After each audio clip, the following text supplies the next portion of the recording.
Una de les conseqüències de la crisi climàtica que es tracta a la COP28 són les llargues sequeres com la que estem patint ara. Per fer-hi front és molt important estalviar aigua a nivell particular, però també a nivell de ciutat. I en aquest sentit, Mataró és un exemple.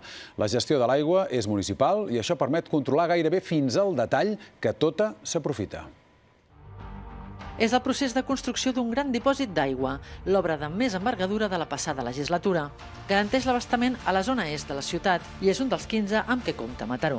Hi ha municipis que els beneficis que generen les empreses municipals d'aigua van cap a l'Ajuntament i després els ajuntaments fan l'ús que en creuen oportú. En el nostre cas, els beneficis de l'empresa van dirigits a inversions de l'empresa. Una de les claus del baix consum a Mataró és que s'inverteix contínuament a la millora de les instal·lacions. Aquesta és una de les 4 obres que s'estan fent ara mateix a la ciutat per canviar canonades antigues per noves. Es renoven cada any 3 quilòmetres de la xarxa, aproximadament un 1%. Això fa que les fuites d'aigua siguin molt menors. A més, tenir dipòsits a diferents alçades permet treballar amb una pressió més baixa. Quan hi ha una fuita, en lloc de que surtin molts litros perquè hi ha una pressió molt alta, en surten menys. Però de fuites sempre n'hi poden haver. Hi ha fuites que no es veuen. Has de fer una mica com de detectiu. Llavors tenim un comptador a l'entrada de cada sector.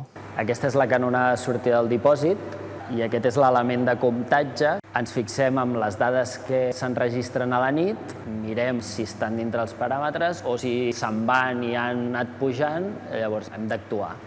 I ho han de fer ràpid. Per aconseguir-ho hi ajuda molt que els tècnics que hi intervenen treballen a l'empresa des de fa anys, s'hi han format i coneixen molt bé la xarxa.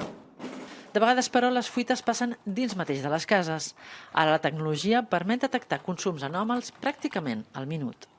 En base a aquestes dades, hem elaborat un sistema d'alertes automàtic que detecta aquests funcionaments o aquests consums excessius i llença una alerta automàtica al client per tal que valori si té una fuita a la seva instal·lació i posar-li solució el més abans possible.